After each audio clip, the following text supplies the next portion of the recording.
going to talk about staying happy and successful. You see, most people think that happiness comes the day you go to a CCD, or happiness comes the day you get a decent amount of marks, or happiness comes the day you get your increment letter or promotion letter, and 5 minutes later, psh, it goes down. We're going to talk about staying happy and staying successful and staying, you're going to find this word very odd, relaxed. So the first question, in fact, I'm going to shock you all by making a statement saying, what if the key to becoming successful and happy is to quit trying to be either? My first recommendation to you is, don't try to be successful, don't try to be happy. It's a very well-known thing. And I played a fair amount of cricket, and I know one thing. The day you're having a bad fielding day, the ball will follow you. The day you're misfielding, the ball will keep coming to you. It won't go to any other fielder. So when you chase something, you're not going to catch it. So first thing, stop chasing happiness, stop chasing success. Maybe one of the slides I'm going to tell you, don't do anything. So a lot of you are going to find it odd when I tell you that, why have you come here? I am telling you not to do anything at all. But just listen to the next one. If you're going to try very hard at getting something, is it going to throw your plans out of array, into disarray? Is it likely to happen that you might just make a mess of your life plans? Because when you try too hard, I'm sure all of you agree with me, when you work out at the gym very, very passionately, you generally have a breakdown. When you study very hard for your exams, you come back and say, but I slogged. How come the marks didn't come? Sometimes, there is something called the tipping point, and we probably go just a little beyond that tipping point. You probably must know when to stop. Of course, you must know when to start. So we're going to discuss that as well.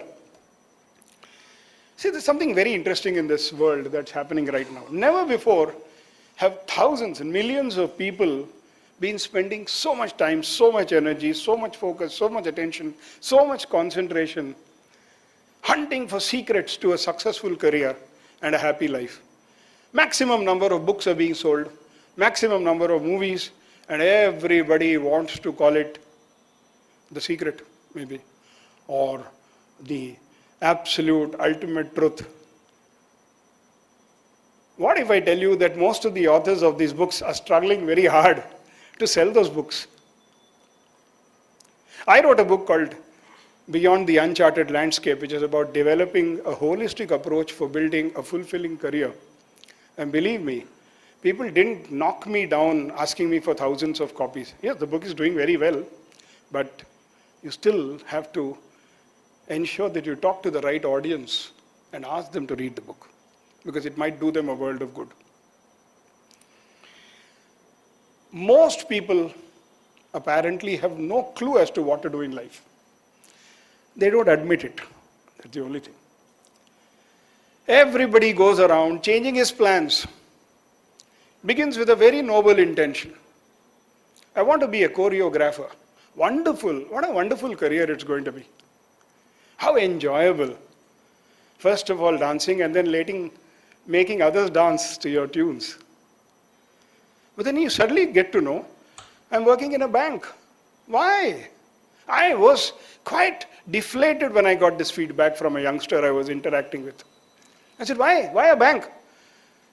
Well, the answer was, I'm going to share that with you. But a lot of people end up drifting away from what they wanted to do. A lot of people are clueless. There is another set of people who go around attending interview upon interview, hoping that one day they'll get the right job. Believe me, I've interviewed thousands of people. And the one thing that comes across when the person isn't passionate about that particular kind of assignment or job or whatever, it shows. The voice, the tonality, the body language, the flickering of the eye, it's visible. When you're passionate about something, it is going to show. When you're not, it is going to show. So why not follow your passion? So a lot of times people go around losing focus because they maybe are sure of themselves, but they're not sure about what a lot of others are going to say. Somebody said this: nobody ever got anywhere by doing what everyone else is doing. I agree. If you're going to take the road everyone else has taken, you're going to reach where everyone else has reached.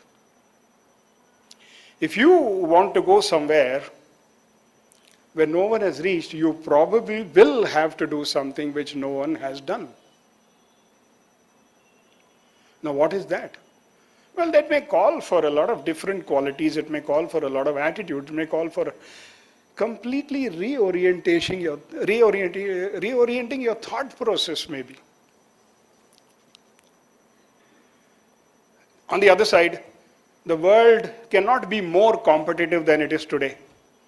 Everybody wants to be number one. Well, nothing wrong with it. But can you be number one in everything? You can be number one in selling shirts and trousers and ties like Ritesh does for a wonderful brand. But he may probably not be the number one swimmer in India. But if he's happy being the number one seller of trousers and shirts and ties and everything else, well, I guess he's going to be a very happy man. On top of that, everybody wants to beat his own colleague to get to that number one spot. My simple question is, when you've won, when your team has won, or you have won, who are you going to celebrate with? So is that a fulfilling career? Is that a satisfying career? Are you going to be successful at the cost of everyone else? Let's look at it. To have a fulfilling career and have a good life, you've got to get ahead of competition, said somebody. And most people misunderstood it. To get ahead of competition. What does to get ahead of competition mean? You have to use your head. Get ahead. I think that's what we're going to discuss in greater detail. And to find your own unique path, the path that works for you. How many of you are familiar with a poem by Robert Frost that ends with, I took the road less traveled and that has made all the difference. Wonderful. I'm so happy youngsters are talking about poetry. I had safely concluded that most youngsters don't like poetry anymore. You know why? Because it's not macho. I'm glad. Then you obviously must be familiar with the other poem, which ends with, there you are. The woods are lovely, dark and deep, but I have promises to keep. Now the problem with most of us is, we know the last 4 lines. Do we know the first 4 lines? Is there anybody here who knows the first 4 lines of this wonderful poem by Robert Frost? Stopping by the woods on a snowy evening. We don't. Don't worry. Don't be surprised. Most of us don't know. You know why? We know where we want to reach. We know how to end. We don't know how to start. Why? Because we are so busy listening to so many people that we've got confused. We've successfully got ourselves confused. And the other thing that is happening is, we always keep thinking about, what is somebody else going to say?